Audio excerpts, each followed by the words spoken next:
The way we actually go about setting direction in business hasn't changed in 20 years. That needs to change. So the old approach was that strategy was done in the ivory tower by the executive suite and then essentially telling the rest of the organization what to do. That also caused an air sandwich to take place inside the organization, where the top told the bottom, but in the middle, all the things that created the good stuff in a sandwich, the peanut butter that holds the two slices of bread together, were missing. And that's really the place where all value creation happens. So every company deals with this problem of too many choices. What really matters to that organization, and therefore how should they pick? And that process is called murderboarding, the opposite of whiteboarding, which is how do you pick so that you can leave a few ideas on the table that really matter, or one unifying set of ideas that allows a company to focus and therefore thrive. So when strategy was separated from execution, what it usually looked like in an organization is that the CEO or exec team would look down at their organization and say, well, they're just not executing well.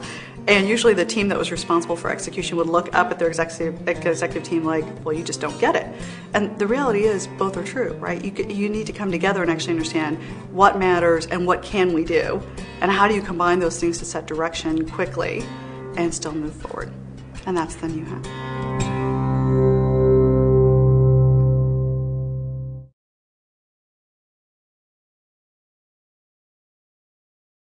So I think the first step is about having the conversation for how could we go there, and what conversations could you have?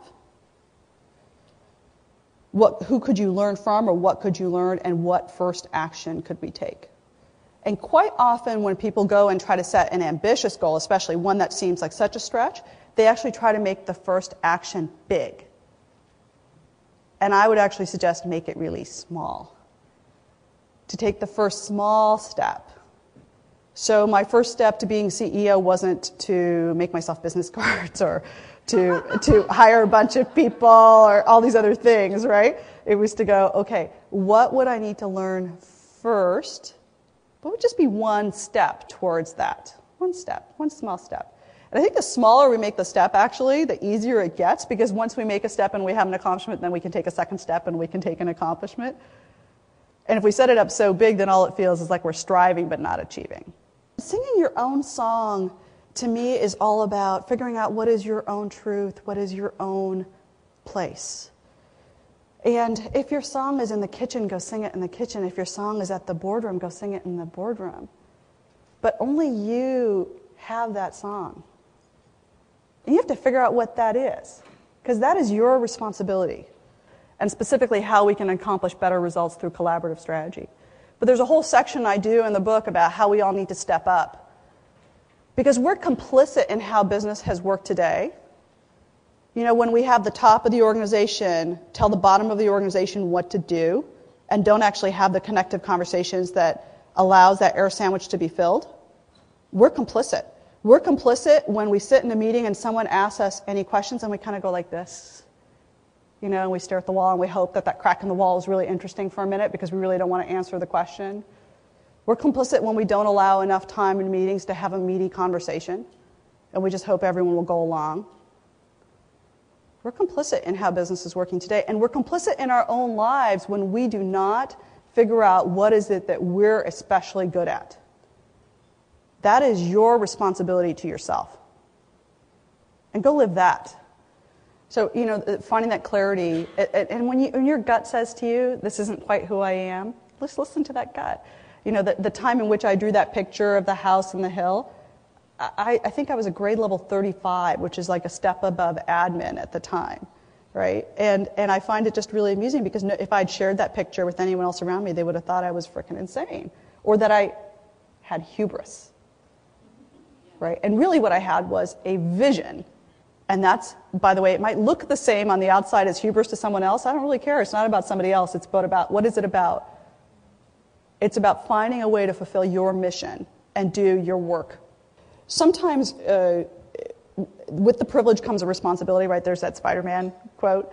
You're going to think I just love superheroes because I'll mention them all the way throughout any of my talks. I do love superheroes. And we are superheroes to ourselves.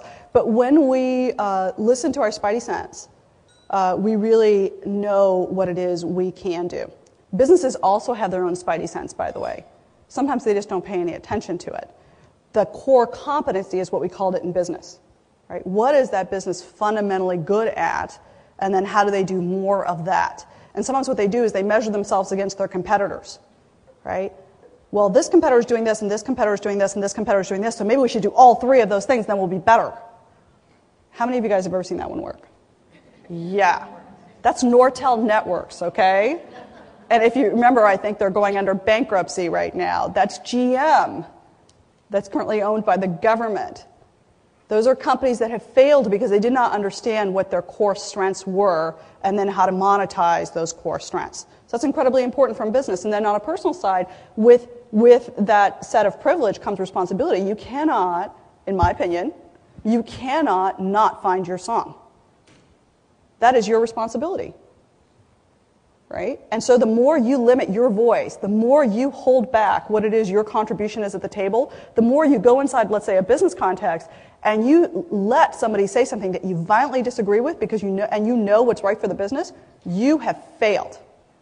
You have failed at that moment because you have not given voice to the thing that needs to be heard. And I personally, when I walk inside companies, I sometimes get brought in by the very top of the organization, sometimes the middle, and I work with some really exceptional companies. But I see people accept a box that they live in as their work condition. Like, I do this job, therefore I will live in this box. And I'm not responsible for anything outside this box. I'm like, no, you are. We are going to change that. Because as long as we each live inside a box, we are not serving the larger good. And we will see companies crash. We need to figure out what is it that we can contribute to, and then how do we go do it. It's not an if, it's a how. Money flows when you are working out of clarity. And just to give you some business examples, 20 years ago, who could have said I needed a purple, ruled, 3x3 Post-it? The person who made Post-it, when he actually went to the 3M company that he worked within, and they did a market opportunity assessment, a TAM, $750,000 was the total market opportunity for Post-its at the time. I bet they make that like in a minute today, right? Because if you had said to someone, just think about this for a second, do you need a sticky piece of paper? Right? But we do, apparently we do. We need a sticky piece of paper, and we found a use for it.